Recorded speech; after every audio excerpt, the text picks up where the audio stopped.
असं की रोहित आर्याने जे केलं ते अतिशय चुकीचं होतं. ज्या पद्धतीने तो पुढे जात होता ते चुकीचं होतं. पण त्याच्यावरती पाळी का आली ह्याचा विचारही समाजाने करणं खूप गरजेचं आहे. बिल थकल्यामुळे कंटाळलेला माणूस काय लेवलला जातो आहे हे काही शोभणारी गोष्ट नाही आहे. आणि दुसरी गोष्ट, त्याला 3 फुटावरनं गोळी मारण्यात आली. आरामात एखाद्या पोलिसांनी 4 पोलीस जर त्याच्या अंगावर गेले असते तर त्याला पकडूही शकले असते. ही शोकांतिक आहे की एखाद्या कंत्राटदाराला पैसे न मिळाल्यामुळे पाऊल उचलावं लागतं आणि अखेरीस त्याचा पोलीस चकमक, आता त्याच्या हातात काय हत्यार होतं, त्याच्याकडे काय बॉम्ब होता का काय, त्याच्याकडे काय होतं ह्याच्याबद्दली कुठली स्पष्टता झालेली नाही. त्यांनी उचललेलं पाऊल अतिशय चुकीचं होतं, अतिशय चुकीचं.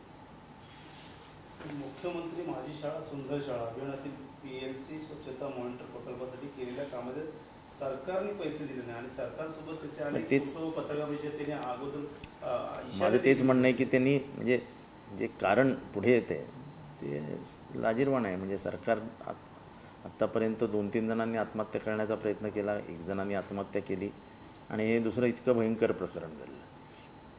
म्हणजे पैसे मिळत नसल्यामुळे कंत्राटदार ज्या लेवलला जात आहेत ते धोकादायक. ऑडिशनच्या नावाखाली मुलांना अशा प्रकारे ते सोडून द्या, त्याच्याशी काय मला सरकारला त्यांनी इशारा देखील दिला होता. ते जाऊ द्या हो, ते जाऊ द्या हो. त्याला बिल मिळालं नाही ही 100% सत्य परिस्थिती, पण त्यांनी जो मार्ग अवलंबला तो चुकीचा. पण असे अनेक लोक आहेत जे महाराष्ट्रात अनेक जणांची बिलं थकली आहेत. जवळजवळ 90-1 लाख कोटी रुपयांची बिलं थकलेली आहेत. कुठलाही धंदेवाईक हा लोकांकडनं पैसे उधार घेतो, मार्केटमधनं उचलतो आणि जर ते वेळेत मिळाले नाही तर तो त्याला डुबायचंच आहे, त्याला मारायचंच आहे. सरकारची अशी कामं करत असताना सरकारने यापुढे कुठेतरी बिलं काढणं त्यांची ताबडतोब काढणं गरजेचे आहे. मात्र 2 धनादेश काढण्यात आलं होतं असं दीपक ते सगळ्या गोष्टी सोडून द्यावं.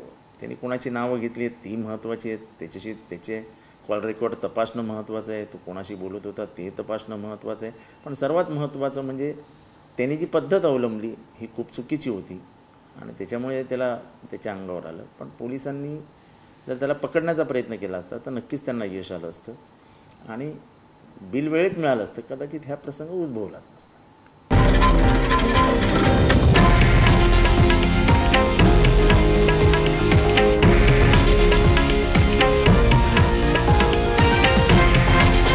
हे आहे देशातील नंबर 1 न्यूज नेटवर्क आणि आपण पाहत आहात TV9 मराठी, एकमेव.